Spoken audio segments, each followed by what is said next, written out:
Hello everyone, welcome to the channel again. Let's restart the journey.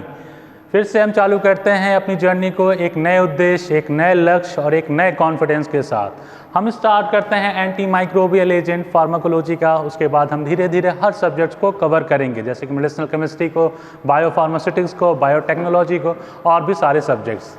तो हमारा most important topic pharmacology का और starting topic है anti microbial agent. हम इसी टॉपिक से अपना स्टार्ट करते हैं एंटी माइक्रोबियल एजेंट, और इसको हम धीरे धीरे करके सारे एंटी माइक्रोबियल एजेंट्स को पढ़ते हैं। सबसे पहले हम एंटी माइक्रोबियल एजेंट्स के बारे में पढ़ाई करना चालू करते हैं। एंटी माइक्रोबियल एजेंट्स और कीमोथेरेपी दोनों के बारे में हमें पढ़ना है कि एंटी माइक्रोबियल एजेंट्स और कीमोथेरेपी क्या है।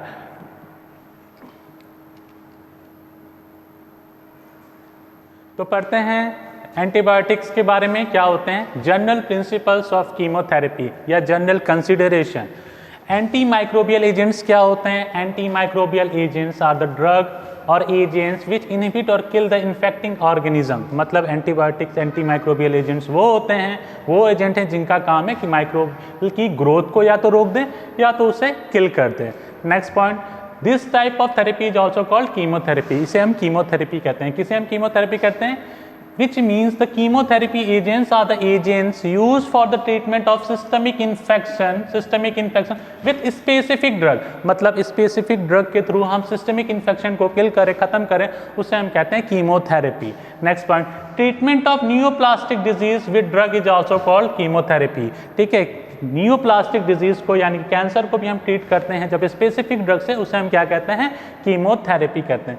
This are the substance which produce by microorganism. और इसका प्रोड्यूस कैसे करते हैं? प्रोडक्शन कहाँ से होता है? माइक्रो ऑर्गेनिज्म से। ठीक है, विच सेलेक्टिवली सप्रेस द ग्रोथ और किल माइक्रो ऑर्गेनिज्म। मतलब हम इस पूरे पॉइंट्स को पढ़ के ये समझते हैं कि एंटी माइक्रोबियल एजेंट्स या कीमोथेरेपी एजेंट्स वो होते हैं, वो एजेंट होते हैं जो कि माइक्रोब्स को किल करते हैं या इनहिबिट करते हैं विथ स्पेसिफिक ड्रग। मतलब जो एंटी माइक्रोबियल ड्रग हैं वो स्पेसिफिक है हर किसी को, हर बैक्टीरिया को या माइक्रोब्स को किल करने के लिए या इनहिबिट करने के। Moving to the next slide.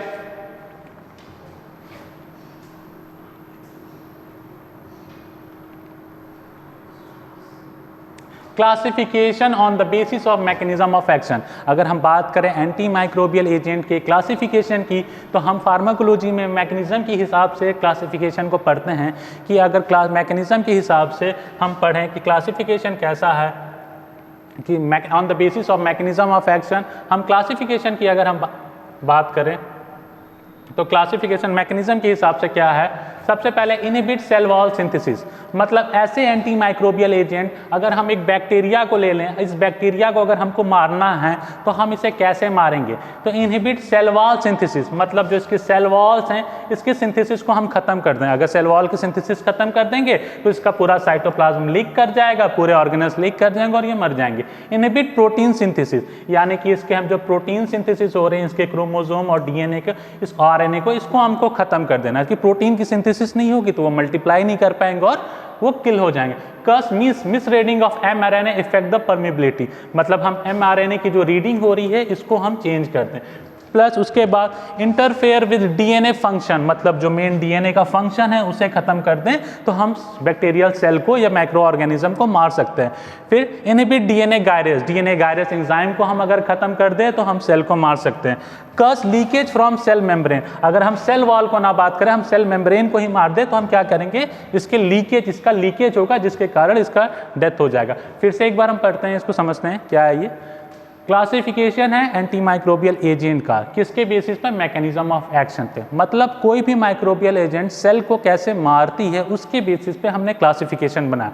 तो अगर हम कहें कि हमारे पास एक बैक्टीरिया, उसे हमें मारना है, तो हमको किस किस तरीके से मार सकते हैं? उसके सेल वॉल को ख़त्म कर दें, उसके सेल वॉल को ख़त्म कर दें, उसके सेल मेम्ब्रेन को ख़त्म कर दें, या उसके mRNA को इंटरफेरेंस कर दें, रीडिंग ही ना हो पाए जिससे रेप्लिकेशन ना हो पाए, उसके डीएनए फंक्शन को ख़त्म कर दें, उसके हम डीएनए गायरेज को खत्म कर दें। इस सब मेथड से हम क्या करते हैं? उसके प्रोटीन सिंथेसिस को खत्म कर दें कि प्रोटीन, इस सब मेथड से हम किसी भी बैक्टीरिया को किल कर सकते हैं या इनहिबिट करते हैं। तो उसी के हिसाब से हमने क्लासिफिकेशन बना दिया कि कैसे कोई एजेंट किसी बैक्टीरिया को मार सकता है। जिस जिस तरीके से वो मार सकता है उस तरीके से हमने इसका क्लासिफिकेशन बना दिया।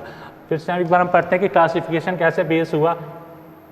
तो सबसे पहले इनहिबिट सेल वॉल सिंथेसिस, ऐसे एंटीमाइक्रोबियल एजेंट जो सेल वॉल की सिंथेसिस को रोके। उसमें हमारे पेनिसिलिन्स आते हैं, सिफेलोएस्पेरिन्स आते हैं, कार्बामिन्स आते हैं, मोनोबैक्टम्स हैं, वैंकोमाइसिन्स हैं। इनहिबिट प्रोटीन सिंथेसिस टेट्रासाइक्लिन, क्लोरोफेको, इन सब को हमको अब सेपरेटली एक एक करके सारे को पढ़ना है। हम स्टार्ट करेंगे पेनिसिलिन से, बीटा लैक्टम एंटीबायोटिक से, और धीरे धीरे हम सारे एंटीबायोटिक्स को एक एक करके पढ़ेंगे। उनके मोड ऑफ एक्शन को पढ़ेंगे, उनके एडवर्स इफेक्ट्स को पढ़ेंगे, उनके रेजिस्टेंस को पढ़ेंगे कि उनकी रेजिस्टेंस हमारे बॉडी में कैसे आती है, धीरे धीरे वो काम करना कैसे बंद कर देते हैं एंटीबायोटिक। ठीक है, नेक्स्ट स्लाइड पर मूव करते हैं। Problem that arises with the use of antimicrobial agents. अगर हम एंटीमाइक्रोबियल एजेंट्स ले रहे हैं, हम अगर ड्रग खा रहे हैं एंटीबायोटिक, तो हमारे साथ कौन सी जनरल प्रॉब्लम्स है जो कि ये जनरल प्रॉब्लम हमारे साथ होती है। तो टॉक्सिसिटी हो सकती है, लोकल इरिटेंसी, मतलब स्किन पे हो जाएगी, ठीक है, जहाँ पे इंजेक्शन लग रहा हो एंटीबायोटिक का वहाँ पेन हो, या सिस्टमिक टॉक्सिसिटी हो, हमारे खून में दिक्कत हो, मतलब खून में डिपोजिशन हो रहा हो उस एंटीबायोटिक का, ठीक है, उसकी वजह से हमें कोई सिस्टमिक टॉक्सिसिटी हो रही हो, हाइपर सेंसिटिविटी रिएक्शन हो, रैसेस हो जाए स्किन पे और कोई दिक्कत हो जाए, ड्रग रेजिस्टेंस, इसके बारे में बता रहा था कि हम उस ड्रग के लिए रेजिस्टेंट होते जाए हमारी बॉडी, क्यों, जब बैक्टीरिया आए तो बैक्टीरिया रेजिस्ट कर लिया अपने आप को, और हम जब वो दवा खा रहे हैं तो बैक्टीरिया मर ही नहीं रहा। ड्रग रेजिस्टेंस जैसे क्यों होगा, म्यूटेशन की वजह से होगा, जीन ट्रांसफर, और भी बहुत सारे तरीके। सुप्रा इन्फेक्शन हो जाए, कोई और इन्फेक्शन हो जाए, एक ड्रग ट्रीट कर रहे हैं दूसरे इन्फेक्शन को, लेकिन दूसरा इन्फेक्शन हो जाए हमें, ठीक है। न्यूट्रिशनल डिफिशियंसी हो जाए, मतलब एंटीबायोटिक खाने की वजह से हमारी बॉडी में न्यूट्रिशन की कमी होते जाए। उसी तरह मास्किंग ऑफ एन इन्फेक्शन, हमारी बॉडी में कोई इन्फेक्शन और हुआ जिसे हम ट्रीट नहीं कर रहे हैं, लेकिन हम जिस इन्फेक्शन को ट्रीट कर रहे हैं वो तो ठीक हो रहा, साथ ही साथ दूसरा इन्फेक्शन भी हमारा अपने आप ट्रीट होता जा रहा है, लेकिन वो इन्फेक्शन फ्यूचर में चल के हमारे लिए बहुत बड़ा प्रॉब्लम कर सकता है, क्योंकि वो एक क्या था, हमारे लिए इंडिकेशन था किसी सीवियर प्रॉब्लम की। तो ये हमारे साथ जनरल, जो हम कह सकते हैं जनरल प्रॉब्लम जो हमारी बॉडी में होगी जब हम कोई भी एंटी माइक्रोबियल एजेंट लेंगे। ठीक है, नेक्स्ट स्लाइड की तरफ मूव करते हैं। अब हम मैकेनिज्म ऑफ एक्शन, अब हम बात करेंगे केवल पेनिसिलिन की। मैंने बताया हम पेनिसिलिन को पढ़ेंगे, तो पेनिसिलिन के बारे में अब हम बात करेंगे कि पेनिसिलिन क्या है, पेनिसिलिन कैसे काम करते हैं। स्टार्ट करते हैं हम पेनिसिलिन से, उसके बाद धीरे धीरे नेक्स्ट एक एक करके हम सारे एंटीबायोटिक्स को कवर करेंगे। सबसे हम बीटा लैक्टम एंटीबायोटिक्स चालू करते हैं, उसमें हम पेनिसिलिन से चालू करते हैं। तो penicillin is a bacteriocidal drug. Penicillin drug क्या होते हैं, बैक्टीरियोसाइडल होते हैं, साइडल मतलब किल कर देते हैं, ठीक है। Bacteriocidal drug, they act to inhibit cell wall synthesis. इस बात को हम ध्यान दें कि पेनिसिलिन जो होते हैं वो क्या करते हैं, सेल वॉल सिंथेसिस। हम क्लासिफिकेशन भी पढ़े थे, उसमें हमने पढ़ा था कि पेनिसिलिन क्या करते हैं, सेल वॉल की सिंथेसिस को रोक देते हैं। उसके बाद बाय फॉलोइंग स्टेप, कौन कौन से, binding to the drug specific enzyme penicillin binding PBP. सबसे पहले तो क्या होगा कि हमने जो ड्रग ली है, ये ड्रग जाके आपके सेल वॉल्स पे जाके एक प्रोटीन है पीबीपी, इस पीबीपी पे जाके बाइंड करेगी। पेनिसिलिन ड्रग क्या करेगी, पीबीपी पर जाके बाइंड कर लेंगी। उसके बाद located on the bacterial cytoplasmic membrane, मतलब कि साइटोप्लाज्मिक मेम्ब्रेन पे जाएगी ये ड्रग, जाके बाइंड कर लेगी। किससे बाइंड कर लेगी, पीबीपी से, पेनिसिलिन बाइंडिंग प्रोटीन से। स्पेसिफिक प्रोटीन होगा, उसी से जाके ये हमारी ड्रग बाइंड कर लेगी। बाइंड करने के बाद क्या करेगी, जो बैक्टीरियल सेल वॉल बना रहता है वो क्रॉस लिंकिंग के थ्रू बना हुआ है, ठीक है, उसमें क्रॉस लिंकिंग है, वो क्रॉस लिंकिंग के थ्रू बना हुआ है। और ये क्रॉस लिंकिंग जो होती है इसके प्रेजेंस में होती है ट्रांसपेप्टिडेज के प्रेजेंस में। ये एक क्रॉस लिंकिंग ट्रांसपेप्टिडेज के प्रेजेंस में होती है। तो हमारी पेनिसिलिन ड्रग क्या करती है, इसी ट्रांसपेप्टिडेज को खत्म कर देती है, जिसके कारण क्रॉस लिंकिंग रुक जाती है। जब क्रॉस लिंकिंग ही रुक जाएगी तो इससे क्या होगा, सेल वॉल का सिंथेसिस रुक जाएगा, और सेल वॉल के सिंथेसिस होने की वजह से क्या करेगा, पूरे के अंदर की जितनी इंटीग्रिटी है वो खत्म हो जाएगी। सेल वॉल का काम होता है शेप देना, किसी इंटीग्रिटी देना, साइज देना, ठीक है, अंदर के ऑर्गेनल्स को सेव करके रखना, प्रोटेक्ट करना सेल को। अगर हम सेल वॉल को ही खत्म कर देंगे तो अंदर का सेल ही अंदर से पूरा खत्म हो जाएगा। तो वो हम कैसे करेंगे, सबसे पहले हम जो पेनिसिलिन ड्रग खाएंगे तो वो जाके एक स्पेसिफिक प्रोटीन से बाइंड करेगी, जिससे हम कहेंगे पेनिसिलिन बाइंडिंग प्रोटीन।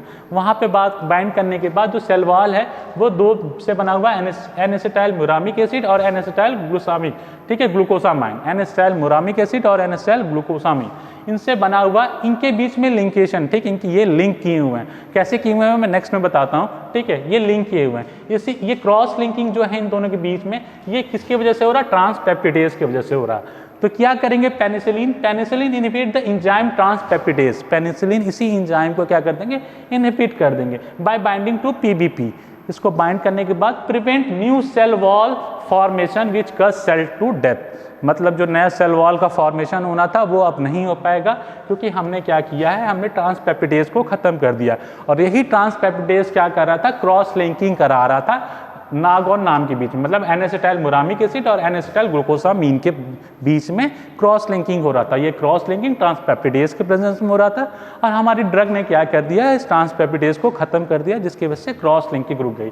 इसको हम और डीपली समझना चाहें तो हम नेक्स्ट स्लाइड में इसको और ठीक से समझते हैं।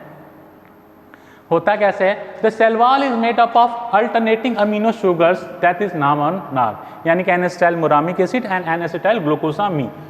तो हमारी जो सेल वॉल है वो किससे बनी हुई है, एन-एसिटाइल मुरामिक एसिड से और एन-एसिटाइल ग्लूकोसामीन से। अब हम क्या करेंगे, ये एन-एसिटाइल ग्लूकोसामीन और एन-एसिटाइल मुरामिक एसिड क्या है, हम यहाँ पे ध्यान से देखिए तो ये एक दोनों चैन है, ठीक है। N acetyl muramic acid is attached to pentapeptide, ठीक है, which is D alanine amino acid. मतलब कि एन-एसिटाइल मुरामिक एसिड जो है, एन-एसिटाइल मुरामिक एसिड क्या है, उसके पास पेंटापेप्टाइड, मतलब 5 उसके पास पेप्टाइड है, ठीक है। और इस पांचों पेप्टाइड में तीसरा जो पेप्टाइड है, the process occur in the presence of trans, ठीक है, जो तीसरा है, the third amino acid is attached to the with pentaglycine, जो तीसरा है डी-एनिलीन अमीनो एसिड। इस डी-एनिलीन अमीनो एसिड के तीसरे पोजीशन पे ये नाम है, इसके तीसरे पोजीशन पे क्या है, 5 ग्लाइसिन है, पेंटाग्लाइसिन। और ये 5 जो ग्लाइसिन है, ये 5 ग्लाइसिन दूसरे नाम से, ठीक है। The third amino acid is attached to the pentaglycine chain which needs to be form bond with 4 alanine of amino acid of another N acetyl muramic acid. मतलब ये एक एन-एसिटाइल मुरामिक एसिड है और दूसरा एक एन-एसिटाइल मुरामिक एसिड है, जिनके पास 5 क्या है, डी-एनिलीन अमीनो एसिड है। तो इसके पास भी 5 डी-एनिलीन अमीनो एसिड है, ठीक है। अब इसके पास तीसरे पोजीशन पे ग्लाइसिन है, और इसके पास भी जब तीसरे पोजीशन पे ग्लाइसिन होगा 5, ठीक है, होगा क्या, इसके तीसरे पोजीशन का जो ग्लाइसिन है 5वां, ये बॉन्ड बना लेगा इसके चौथे पोजीशन पे जो हमारा अमीनो एसिड है इसके साथ। इसी प्रोसेस को कहते हैं क्रॉस लिंकिंग। और ये जो चौथे पोजीशन पे बाइंड कर रहा है, ये किसके प्रेजेंस में होगा, ट्रांसपेप्टिडेज के प्रेजेंस में होगा। तो हमारी जो ड्रग होगी वो रिजम्बल करेगी स्ट्रक्चर इस डी-एनिलीन अमीनो ग्लाइसिन की तरह, और इस पे जाके वो बाइंड कर लेगी और ट्रांसपेप्टिडेज को रोक देगी और क्रॉस लिंकिंग को रोकेगी। मतलब अगर हम कहें कि हमारा सेल वॉल पूरा नाम के लिंकेज से बना हुआ है, ठीक है, एन-एसिटाइल मुरामिक एसिड के लिंकेज से बना हुआ, ये लिंकेज जो हो रहा है उसमें जो 5 अमीनो शुगर्स है, ठीक है, 5 एनिलीन अमीनो एसिड्स हैं, ये 5 एनिनो एसिड की वजह से एनिलीन अमीनो एसिड है जो इस पे 5, इसके तीसरे पोजीशन पे ग्लाइसिन्स हैं, ठीक है। यही ग्लाइसिन दूसरे नाम के साथ, दूसरे एन-एसिटाइल मुरामिक एसिड के साथ क्या करेगा, जाएगा और जाके बाइंड करेगा। यहाँ पे मैंने स्ट्रक्चर दिखाया 1 2 3 4 5, ये पेंटापेप्टाइड हैं। इसके तीसरे पोजीशन पे क्या है, 5 ग्लाइसिन है, 1 2 3 4 5। और ये दूसरा NAM है जिसके साथ 1 2 3 4 5 इसके पास पेंटापेप्टाइड है, इसके पास भी 5 ग्लाइसिन है तीसरे ही पोजीशन पे। ये 5वें पोजीशन पे जो 5वां ग्लाइसिन है, ये जाके इसके चौथे पोजीशन पे क्या कर रहा है, बॉन्ड फाउंड कर रहा है, इसके साथ बाइंडिंग कर ले रहा। और ये किसके वजह से हो रहा है, ट्रांसपेप्टिडेज की। हमारी ड्रग जो पेंसिलिन है, ये पेंसिलिन क्या कर रही है, इसी को जाके रोक रही है। तो क्या हो रहा है, जो इसके बीच में जो क्रॉस लिंकिंग हो रहा था इन दोनों के बीच में, वो क्रॉस लिंकिंग रुक जा रहा। The process occur in the presence of transpeptidase. Penicillin resemble the structure to D alanine amino acid, मतलब इसका स्ट्रक्चर डी-एनिलीन अमीनो एसिड के साथ रिजेंबल कर रहा है और ये प्रिवेंट कर दे रहा है क्रॉस लिंकिंग को, ठीक है, ट्रांसपेप्टिड। और ये बैक्टीरियोसाइडल इफेक्ट दिखा रहा है क्योंकि सेल लाइसिस हो रही है। इसी को हमें पढ़ना था, हम फिर से एक बार ध्यान से पढ़ लेते हैं, ठीक है। The cell wall is made of alternating amino sugar with N acetyl muramic acid and N acetyl glucosamine. N acetyl muramic acid is attached to pentapeptide which D-anyl amino acid. The third amino acid is attached to pentaglycine chain which needs to form bond with 4 amino acid of another N-acetyl muramic acid, and this cross linking is happens in the presence of transpeptidase. Our drug will inhibit this transpeptidase and inhibit the cross linking between the two different N-acetyl muramic acid, and this because of this the bactericidal effect will be seen. Moving to the next slide, हम next slide की ओर बढ़ते हैं। हम जानेंगे कि इसका function क्या है, ये काम पेंसिलिन मैकेनिज्म ऑफ एक्शन कैसे है, वो काम कैसे करती है। अब बात करते हैं पेंसिलिन जो ड्रग है, पेंसिलिन जी, जो कि पेंसिलिन जो नेचुरल ड्रग है जो प्रेजेंट पेनिसिलिन नोटेटम से हम इसको प्रोड्यूस करते हैं उसके बारे में हम पढ़ते हैं। पेनिसिलिन जी, फार्माकोकाइनेटिक्स के बारे में पढ़े इसके ड्रग के। तो पेनिसिलिन जी जो होती है वो एसिड लेबाइल होती है, मतलब पेट में जाने के बाद वो खराब हो जाती है। 1/3 ही, मतलब अगर हम 190 खाएं, 90 ग्राम डोज खाएं तो केवल उसकी 60 ग्राम क्या होगी, डिग्रेड कर जाएगी, 30 ग्राम ही हमारे सिस्टमिक सर्कुलेशन पर होगी। तो 1/3 जो होगा ओरल डोज वही उसका ऑब्जॉर्व होगा, ठीक है। प्लाज्मा T12 इसका 30 मिनट्स का है, एक्सक्रीटेड वाया यूरिन, ठीक है। और tubular secretion is blocked by probenecid. जब प्रोपेनासिड हम ड्रग लेंगे इसके साथ, प्रोपेनासिड ड्रग, तो प्रोपेनासिड ड्रग क्या कर देती है, इसकी ऑब्जॉर्प्शन को ब्लॉक कर देती है और इसके डिस्ट्रीब्यूशन को ब्लॉक कर देती है। तो इसका मतलब प्रोपेनासाइड के साथ हम जब लेंगे तो ये इफेक्ट नहीं देगी।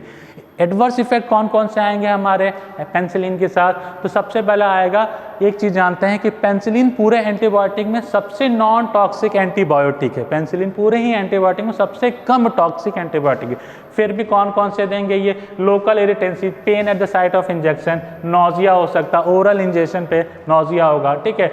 और अगर हम ब्रेन में बात करें तो मेंटल कंफ्यूजन हो सका, मस्कुलर ट्विचिंग होगा, ठीक है, कन्वर्जन एंड कोमा हो सकता, ठीक है। अगर हम इसे आईवी देते हैं तो क्या होगा, हम इसे आईवी अगर देंगे तो सीएनएस स्टिमुलेशन, हैलुसिनेशन होगा और कन्वर्जन होगा।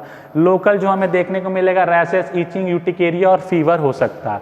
लेकिन ये इफेक्ट जो है ये और सब एंटीबायोटिक से बहुत कम है, लेकिन केवल पेनिसिलिन जी एसिड लेबाइल है और इसका ओरल एब्जॉर्प्शन की वजह से इसकी जो सिस्टमिक एक्टिविटी है, जो इसका बायोलिटी वो बहुत ज़्यादा कम है, इसीलिए हम पेनिसिलिन जी को यूज नहीं कर पाते हैं। क्यों नहीं कर पाते हैं, इसे हम आगे पढ़ते हैं। इसके खिलाफ ड्रग रेजिस्टेंस है एंटीबायोटिक का, इस रेजिस्टेंस के कारण हमें सेमी सिंथेटिक पेनिसिलिन हमें बनाने पड़ी है और इस सेमी सिंथेटिक पेनिसिलिन को हम यूज़ करते हैं पेनिसिलिन जी की जगह, ठीक है। तो हम आगे नेक्स्ट पढ़ते हैं। इसके बाद अब बात करते हैं रेजिस्टेंस की, कि पेनिसिलिन जी का रेजिस्टेंस कैसे होता है। रेजिस्टेंस है इसलिए हमने सेमी सिंथेटिक पेनिसिलिन बनाया। तो सबसे पहले ये हमको जानना पड़ेगा किसी भी चीज़ को सेमी सिंथेटिक बनाने से पहले कि कौन कौन से ड्रॉबैक्स थे, क्या दिक्कत थी हमें सेमी सिंथेटिक। तो हम रेजिस्टेंस के बारे में बात करते हैं कि पेनिसिलिन जी की वजह से रेजिस्टेंस, एक तो हमने जान गया कि वो एसिड लेबाइल था, तो अब हम जो बनाएंगे सेमी सिंथेटिक वो एसिड लेबाइल ना हो, ठीक है। अब बात करते हैं रेजिस्टेंस क्या क्या था। रेजिस्टेंस, तो many bacteria are inherently insensitive to penicillin after they change the target points where the penicillin shows action। इसका मतलब ये है कि पेनिसिलिन जहाँ पर जाके अपना एक्शन शो करता है, जो टारगेट पॉइंट्स है, वो बैक्टीरिया क्या करती है उसके अंदर चेंजेस ला देती हैं, ठीक है, और उसके खिलाफ इनसेंसिटिव हो जाती हैं। तो पेनिसिलिन में 3 टाइप्स का मेन रेजिस्टेंस हमें दिखेगा। There are mainly 3 types of resistant bacteria shown against penicillin. कौन कौन से, वो 3 हम बात करें तो सबसे पहले प्रोडक्शन ऑफ बीटा लैक्टमेज, यानी कि पेनिसिलिनेस का होता है। पेनिसिलिनेस एक बीटा लैक्टमेज ही है। तो बीटा लैक्टमेज जो बैक्टीरिया होते हैं वो क्या करते हैं, बीटा लैक्टमेज को प्रोड्यूस करते हैं। जब वो बीटा लैक्टमेज को प्रोड्यूस करते हैं तो जो बीटा लैक्टम रिंग होती है वो बीटा लैक्टम रिंग को क्या करते हैं, जाके तोड़ देते हैं, ठीक है। बीटा लैक्टम रिंग जो है, उस बीटा लैक्टम रिंग की वजह से ही पेनिसिलिन अपना एक्शन शो करता है। तो ये क्या करते हैं, बैक्टीरिया क्या करते हैं, बीटा लैक्टमेज को प्रोड्यूस करते हैं। बीटा लैक्टमेज वो एंजाइम है जो बीटा लैक्टम रिंग को जाके डिस्ट्रॉय कर देता है, और जब बीटा लैक्टम रिंग डिस्ट्रॉय हो जाएगा तो पेनिसिलिन अपना एंटी माइक्रोबियल एक्टिविटी नहीं शो कर पाती है। तो बीटा लैक्टमेज क्या करती है, it opens the beta lactam ring and inactivate the penicillin. क्या करती है, बीटा लैक्टम रिंग को ओपन कर देती है, और बीटा लैक्टम रिंग को ओपन करने के बाद क्या करती है, इस जब रिंग ओपन हो जाता है तो जिसकी वजह से ये एक्टिविटी शो कर रही थी एंटीबायोटिक की, वो एक्टिविटी अब शो नहीं कर पाती। कौन कौन से ऐसे बैक्टीरिया जो ये करते हैं, स्टेफिलोकोकी करते हैं, सबटाइटिस करते हैं, इकोली और इन्फ्लुएंजा करते हैं, ठीक है, एच इन्फ्लुएंजा। ये चारों क्या करते हैं, बीटा लैक्टमेज को प्रोड्यूस करते हैं। ये बीटा लैक्टमेज क्या करते हैं, जाके आपकी जो रिंग है बीटा लैक्टम रिंग उसको ओपन कर देते हैं, जिसके कारण वो एंटी माइक्रोबियल एक्टिविटी नहीं शो कर पाती, और इसी को कहते हैं beta lactamase resistance. Second, change in PBP. अब याद करिए मैंने मैकेनिज्म ऑफ एक्शन में क्या पढ़ाया था, पीबीपी यानी कि पेनिसिलिन बाइंडिंग प्रोटीन, जहाँ पे पेनिसिलिन बाइंडिंग प्रोटीन जो कि प्रेजेंट होगा सेल मेम्ब्रेन पे, इस पे जाके क्या करेगी, हमारी ड्रग जाके बाइंड करेगी। बाइंड करेगी तब तो एक्शन शो करेगी, जब बाइंड ही नहीं कर पाएगी तो एक्शन कैसे शो करेगी। तो जब ये बैक्टीरिया देखते हैं कि ले ये हमारी ही प्रोटीन पर आकर बाइंड करके एक्शन शो कर रहा है, तो वो अपने ही प्रोटीन को क्या करते हैं, चेंज कर देते हैं। जब उस पर चेंज कर देते हैं तो अब क्या होती है, पेनिसिलिन जाके उस बाइंड नहीं कर पाती प्रोटीन पे। सबसे पहले तो वहाँ पे जाके ठहरेगी, बाइंड करेगी, तब तो एक्शन शो करेगी। तो हमने देखा कि बैक्टीरिया ने देखा कि ये हमारे ही प्रोटीन पे आके ये ठहर रहे हैं, रुक रहे हैं, हमारे पे ही बाइंड करके हमारे ही सेल वॉल को खत्म कर रहे हैं, सिंथेसिस को, तो क्यों ना हम इस पीबीपी को ही चेंज कर देते हैं। तो बैक्टीरिया ने क्या किया, change in penicillin binding protein is present on the cell membrane where the drug bind, bacteria acquired resistance against and prevent the site of binding of penicillin. मतलब जो साइट था जहाँ पे पेनिसिलिन बाइंड कर रही थी उसी को उन्होंने चेंज कर लिया। अब चेंज कर लिया तो पेनिसिलिन क्या कर रही है, वहाँ पे बाइंड नहीं कर पा रही, पेनिसिलिन जी जाके वहाँ पे बाइंड नहीं करे। ऐसा कौन सा, निमोनोकोकी और एस ऑरियस, जो ऑरियस बैक्टीरिया है निमोनोकोकस, वो जाके ये शो कर रहे हैं, क्या कर रहे हैं, अपने पेनिसिलिन बाइंडिंग प्रोटीन को जो साइट है, टारगेट साइट, उसमें चेंजेस ला दे रहे, जिसकी वजह से। तो ये 2 पॉइंट्स हो गए, प्रोडक्शन ऑफ बीटा लैक्टोमेज और चेंज इन पीवीपी, मतलब 2 एक्शन हो गए। तीसरा है चेंज इन पोरिन स्ट्रक्चर। अब जिस पे बाइंड करने के बाद ये अंदर आता है, पोरिन स्ट्रक्चर जो है सेल वॉल पे बाइंड करने के बाद जब सेल मेम्ब्रेन के पास आता है, तो जो पोरिन्स होते हैं, छोटे छोटे पोरिन्स होते हैं, ये देखें कि अरे मेरे पोरिन के थ्रू ही मेरे अंदर आ रहा है, तो ये पोरिन के स्ट्रक्चर को ही खत्म कर दे। Change in porin, this type of bacteria will change their shape and size of the porin and thus the drug penicillin can not enter into the cell. क्या होगा, ये अपने पोरिन्स को ही चेंज कर लेंगे, कि देखेंगे कि मेरे ही दरवाजे के थ्रू ये अंदर आ रहे हैं, तो दरवाजा ही बंद कर देते हैं, तो इस पोरिन्स को ये लोग बंद कर देंगे, जिसके कारण क्या होगा, अब ये अंदर नहीं आएगा। स्पेशली स्यूडोमोनास जो बैक्टीरिया होते हैं ये ऐसा शो करते हैं। इसीलिए हम इन तीनों से ओवरकम करने के, इसके बाहर आने के लिए हमने इन तीनों को अपनी एक्टिविटी को, चौथा एक होता है एसिड के लेवल की वजह से, एसिड की वजह से हमारा क्या हो रहा है, पेनिसिलिन जी एक्शन नहीं शो कर पा रहा, तो हमने इसके ओवरकम रेजिस्टेंस को और जो भी दिक्कत हो रही थी बायोलिटी को देखते हुए हमने क्या किया, सेमी सिंथेटिक बनाया। ठीक है, एक बार फिर से पढ़ लेते हैं रेजिस्टेंस को। ये बैक्टीरियल सेल है, इसमें कहाँ पे हमारा पीबीपी प्रेजेंट है, पीबीपी पे ही हमारी ड्रग जाके पेनिसिलिन बाइंड करती है, तब जाके एक्शन शो करती है। तो बैक्टीरिया ने सोचा इस पे ही बाइंड करे, तो इसे ही हम खत्म कर देते हैं। प्लस ये क्या करते हैं, इंजाइम का प्रोडक्शन करने लगते हैं, बीटा लैक्टेमेज। बीटा लैक्टेमेज क्या करता है, जो रिंग है आपकी बीटा लैक्टम, इसको जाके तोड़ देता है, ओपन कर देता है। तीसरा क्या था, इस पे बाइंड करने के थ्रू एक स्पोर्स था, यहाँ इस स्पोर्स से ये अंदर आ रहे थे पोरिन से, ये पोरिन को ही अपने बंद कर देते हैं, तो अंदर नहीं आ पाता है। रेजिस्टेंस के बाद अब हम इस पे बात करेंगे कि कौन से सेमी सिंथेटिक हैं, क्यों हमने सेमी सिंथेटिक बनाया, ये तो आपको समझ में आ गया रेजिस्टेंस क्या है। Moving to the next slide, अब हम पढ़ते हैं semi synthetic penicillin. Semi synthetic penicillin वो पेनिसिलिन है जो हम पेनिसिलिन जी को ड्राइव करके केमिकल स्ट्रक्चर में चेंज करके हमने सेमी सिंथेटिक पेनिसिलिन बनाया। Semi synthetic penicillin are produce chemically combining specific side chains, मतलब जो साइड चेन्स थी हमारे बीटा लैक्टम रिंग में, उस बीटा लैक्टम रिंग में हमने साइड चेन्स पे, जो बीटा लैक्टम रिंग पे साइड चेन थी यहाँ पे, इस पे हमने क्या किया, केमिकल चेंजेस ला दिए, और इस पे हमने चेंजेस लाने के बाद हमारी जो ड्रॉबैक्स थी, ड्रॉबैक से हम बचें। ठीक है, ठीक है। तो semi synthetic penicillin are produce chemically combining specific side chains. The aim of producing semi synthetic penicillin has to overcome the shortcoming of penicillin G. Penicillin G की वजह से जो शॉर्ट, मतलब जो दिक्कतें हो रही थी, जो रेजिस्टेंस हो रहे थे, या फिर और हमारी बायोलिटी की बात करें या एक्सक्रीशन की बात करें या टी हाफ की बात करें, उससे बचने के लिए हमने क्या, कौन कौन से, पुअर ओरल एफिशिएंसी, ठीक है, सब ससेसिबिलिटी टू पेनिसिलिनेज एंजाइम यानी कि beta lactamase, narrow spectrum of activity.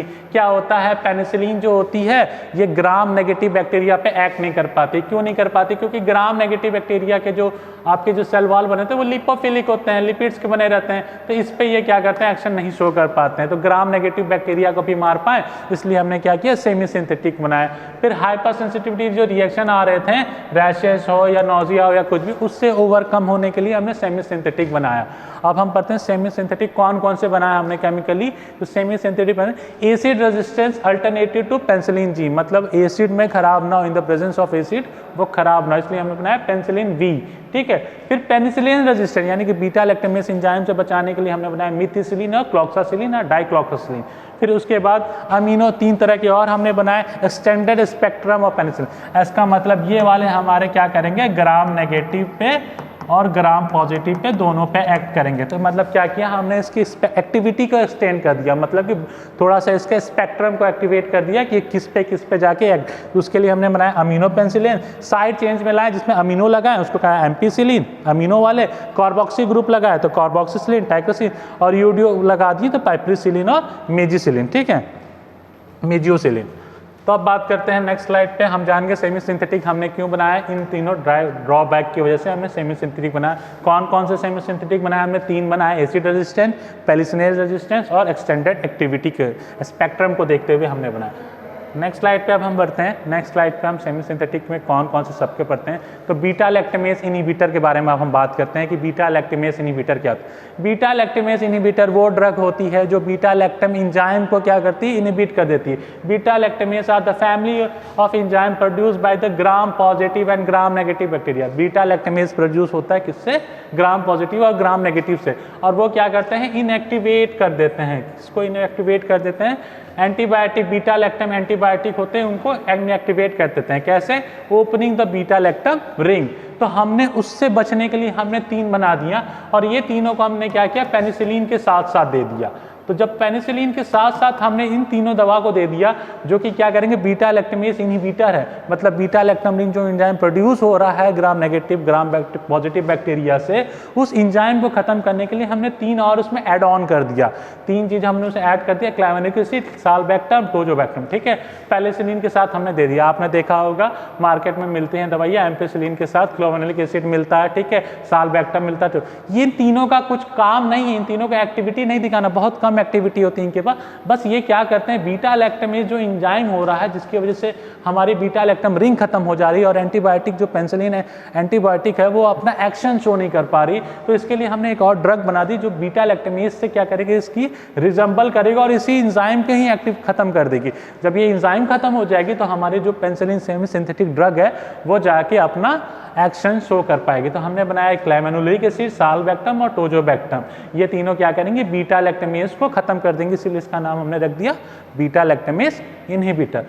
क्लैवेनिक acid, साल्बैक्टम और टोजोबैक्टम। बात करें अगर हम क्लैवेनिक एसिड की, ऑब्टेन्ड फ्रॉम स्ट्रेप्टोमाइसिस क्लेवेंजीरस, ठीक है। उसके बाद वीक एंटीबैक्टीरियल एक्टिविटी, इसके पास खुद की कोई एक्टिविटी नहीं है। जब ये बात करेगी एम्पिसिलिन से एमोक्सिसिलिन से, तब जाके अपना एक्टिविटी शो कर पाएगी।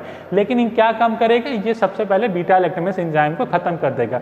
Called as suicide inhibitors. क्यों कहते हैं सुसाइड इनहिबिटर्स? मैंने बताया इनका कोई अपना काम नहीं, ये केवल बीटा लैक्टेमेस को खत्म करके खुद ही खत्म हो जाएंगे। Suicide inhibitor it get inactivated after binding to the enzyme, मतलब जब एंजाइम से बाइंड कर लेंगे तो खुद ही इनएक्टिवेट हो जाएंगे। मतलब इनका काम बस ये है कि बीटा लैक्टेमेस की वजह से हमारी ड्रग एक्टिविटी शो नहीं कर पा रही है, तो हमें जाना और उसको बीटा लैक्टेमेस को इनएक्टिवेट कर देना, उसके बाद हमें हट जाना और हमारी ड्रग अब एक्शन शो करेगी और सेल वॉल सिंथेसिस को रोक देगी। ठीक है, it penetrates to the outer layer of the cell wall gram negative bacteria and inhibit the periplasmic beta lactamase, मतलब जो पेरीप्लाज्मिक प्लाज्म के ऊपर जो होगी हमारी बीटा लैक्टेमेस, उसको इनहिबिट कर देगी। अगर फार्माकोकाइनेटिक्स की बात करें तो ओरल ऑब्जॉर्प्शन इसका अच्छा है, 60% वायबिलिटी है, टी हाफ 1 घंटे की है। इसी तरह सेम टू सेम साल्बैक्टम का है, केमिकली ये रिजेंबल करता है क्लोनिक एसिड से, टोजोबैक्टम भी साल्बैक्टम से करता है। ये सब धीरे धीरे एक्शन शो करते हैं, इसलिए कहते हैं प्रोग्रेसिव इनहिबिटर। ठीक है, धीरे धीरे क्या करेंगे? एक्शन शो करेंगे, धीरे धीरे क्या करेंगे? बीटा लैक्टेमेस एंजाइम को खत्म कर देंगे।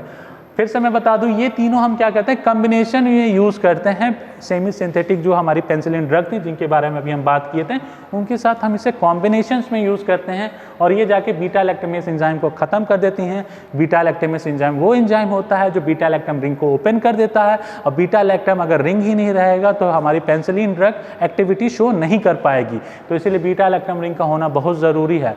तो हमारी जो बैक्टीरिया है वो रेजिस्टेंट पा जाती है, वो जान जाती है कि बीटा लैक्टम रिंग ही है जो हमें मार रहा है, तो क्यों ना हम एक ऐसा एंजाइम प्रोड्यूस करें जो बीटा लैक्टम रिंग को ही खत्म कर दें। तो उन्होंने बीटा लैक्टेमेस को प्रोड्यूस किया। अब ये बीटा लैक्टेमेस क्या कर दिया? बीटा लैक्टम रिंग को ही खत्म कर दिया। तो हमने भी दिमाग लगाया कि चलो ठीक है, तुम बीटा लैक्टेमेस बना रहे हो तो हम भी कुछ ऐसा बनाते हैं जो तुम्हारे बीटा लैक्टेमेस को खत्म कर देगा और हमारी ड्रग एक्टिविटी शो कर देगी। और जो हमने बनाया वो था बीटा लैक्टेमेस इनहिबिटर, क्लावेनुलिक एसिड, साल्बैक्टम और टोजोबैक्टम।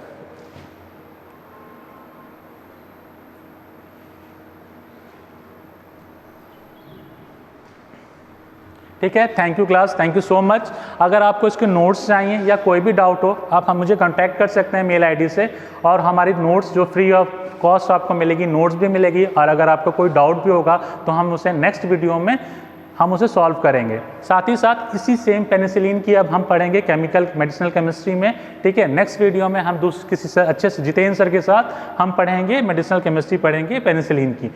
Thank you everyone.